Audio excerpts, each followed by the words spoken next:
құрма беріп, су беріп, біреусі бір келатқанбыз, бір кісі мешітке кетіп барамыз, анда мешіттің ішіне сыймай қалады өзі. Деу бәленбай миллион адам сиятын ішіне. Соның ішіне сыймай көшеде кеткен кезде бір келатырмыз. Сөйтіп бір адам жүгіріп барды да дарбыз сатып алды. Дарбыз сатып алды да пышақпен тілік қылып тиіп табағына бүйтіп ұстап отыр да.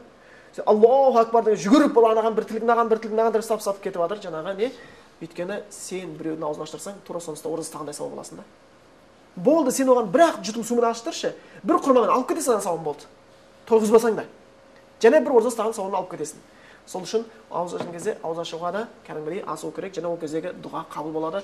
Және жаңа айтқан бір ерекше байқайтын нәрсеміз дегеніміз, сол кезде бір қызық нәрсе болады ауыз ашуға жақындаған уақытта.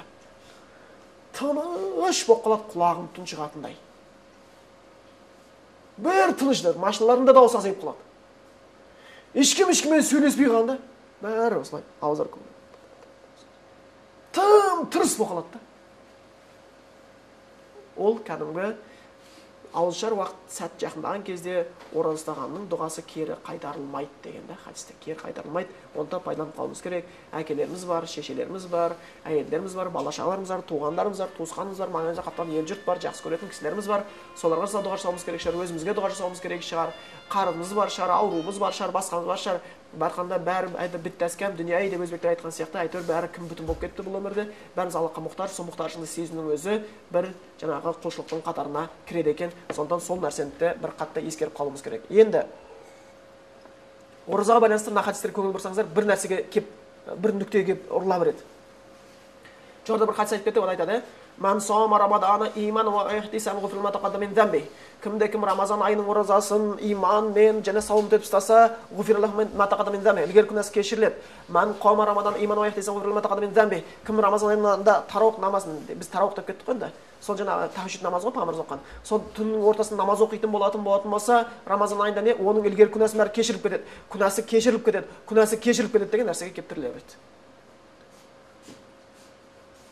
Осы хадистерді айтып жатқан кезімде, жаңағы күнә кешіріледі. Рамазан айында умраға баратындар болады ғой, Рамазан айында умраның ерекшелігі бар. Рамазан айында умраның басқа айдан ерекшелігі бар. Сонда Рамазан айында умраға барады. Көп кісілер сонда баратқан кісілер жаңадан бір дінге келген кісілер бар еді. Сонда жаңағы осы хадисте айтқан кезде күнәсі кешіріліп кетеді деген кезде намазы жаңадан бір бастағанда 3-4 күн болған бір кісі келіп маған айтып отыр да, неге күнә кешіріле береді деп айтыла берген дейді да.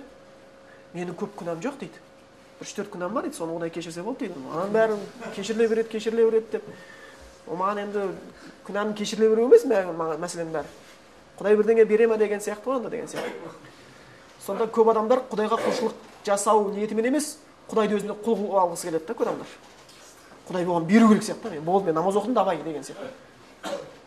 Аллах Тағала саған беріп жатқан нәрсесі субханалла, оны еш нәрсеге салыстыруға келмейтін дүниелер болып табылады екен. Енді біз қай кезде біздің бақытсыз болуымыздың бір себебі күнәміз екен, қай кезде түсінеміз, сонда және бір имани дәрежеміз көтеріледі екен. Біз жер бетіне адам баласының түсіп кетуінің өзі не себепті? Күнә себепті. Біз жер бетінде неге осы сияқты жүрміз? Күнә себепті жүрміз. Жәннатқа сенің бойыңда шаңның тозағындай күнә тұрған кезде кіру жоқ, естеріңізде болсын. Жәннатқа бүкіл күнәдан тазарып барып кіресің. Сол үшін сен бұяқта жаңағы күнәң болып Құдай кешіріп үлгере алмай қалсаң, қабірде сығып қабырғаңды қайыстырып бір күнәңді кешіп жіберуі мүмкін. Дозақта жаңа қыл көпірден өткізіп күнән кешуі мүмкін. Амал дәптеріңді оқып жаңағы күнән кешіру мүмкін. Біреулермен жаңағы хақысын алып беріп күнән жаңа сондай бір жаңағы хақ біреудің жаңағы сені біреу жамандап кеткен еді, сен оны сауын алып және бір мүмкін тауы мүмкін. Сөйтіп бүйтіп пайғамбар шапағымен полный күнәң Құдай өзі кешіп жібермейінше күнә бойыңда шаң тозғандай күнә тұрған кезде жәннатқа кіру мүмкін емес. Және дүниеде күнә біздің кейбір бақытсыздықтарымыздың себептері. Сол үшін ілгерге өткен сахабалар айтқан сөз болған, бір күнә жасап қойсам, сол күнәнің кері әсерін әйелімнің мінезінен, көлігімнің мінезінен бірден көре бастаймын дейді. Бірден көре бастаймын дейді, сол күнәнің әсерін сол жақтан көре бастаймын деген екен. Сол үшін Ибн Таймия айтқан, кім күнә жасаса, оның зиянын дүние ақыретте көрмейін деп ойлап жүрген болса, оны жындылардың қатарына қосуға болады деген. Жындылардың қатарына қосуға болады. Күнә істеп қойдың ба, кешірім сұра. Қазір білеміз, Көп мұсылман семьялары ажырасып кетіп жатыр. Әйел мен мұсылман әйел әжептәуір дін ұстанған, тақуа ұстанған мұсылман әйел мен мұсылман еркек бірін жараса алмайды. Ең жақсы адамдар. Құлшылық істеп жүр, Құран тыңдап жүр. Бірақ ажырасып жатыр. Ананы қарайсың, бірақ және кейін табылды бірнеше себептері интернет екен да. Интернетке дінді себеп қылып кіріп алып күнә жасайды екен. Харам каналдарға кіреді екен. Ол бір зиянын береді да. Оның зияны кейін семьяға келіп ұрынады, сөйтіп кейбір семьяның құлдырау, ыдырау, адамның бақытсыз болуы, келген дүниесінің берекеті болмай қалуы, болмайтын келген соң шырай беруі, алған білімнен пайда көрмей қалуы осы күнә салдарынан болып қалады екен. Күнә сол құлшылықтың анасы деп ғалымдар айтқан, уммул ибадат дегенде құлшылықтың анасы дейді ғалымдар айтады. Тәркуз зунуб, күнәні тастау дейді. Құлшылықтың анасы күнәні тастау дейді. Сол үшін бұл Рамазан айында күнән кешіріледі деген сол біздіге басымызға бәле әкелетін, қиындыққа сап қоятын күнәдан бізді тазалайды. Сол күнә неғұрлым тазарған сайын біздің соғұрлым бақытқа жету мүмкіндігіміз туындай бастайды екен. Бұл жаңағы оразаға байланысты айтып кеткен нәрсеміз. Оразаның кезінде соңғы бір нәрселермен не қылайды? Жалпы ораза туралы айтсаң өзі таусылмайды. 30 күн оразада ораза туралы айтасың ғой.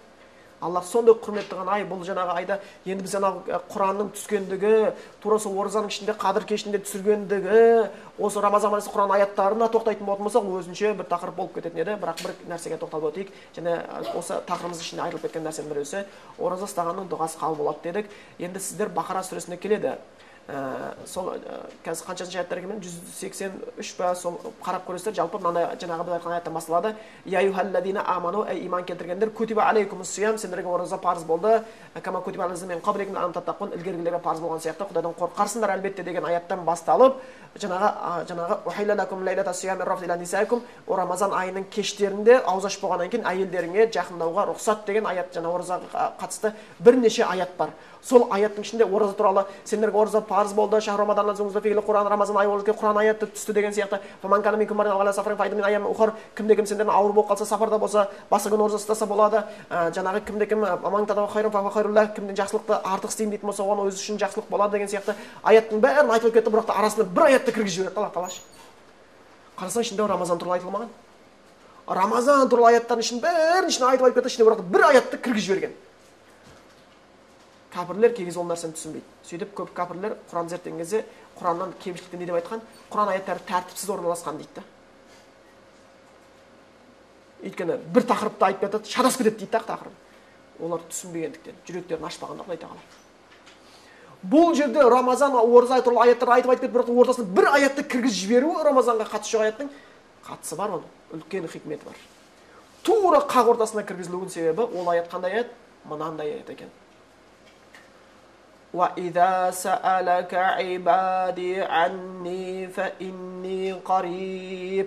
Егер құлдары мен жайында сұраса, мен оларға жақынмын. Уджибу даъватад да'i иза да'ан.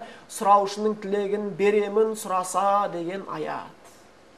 فَلْيَسْتَجِيبُوا لِي وَلْيُؤْمِنُوا بِي. Менің жаңағы бұйрықтарыма жауап беріп, маған иман келтірсін, ләаллахум яршудун, тура жолда болар деген аят.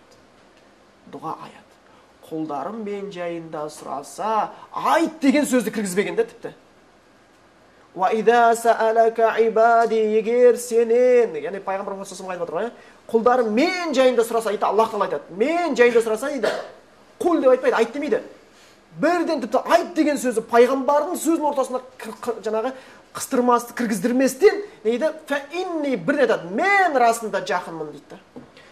Және дейді, уджибу да'ватадда, тілеушінің дұғасын қабыл етемін. Дұғаның айы. Нағыз дұғалар қабыл болатын айлар.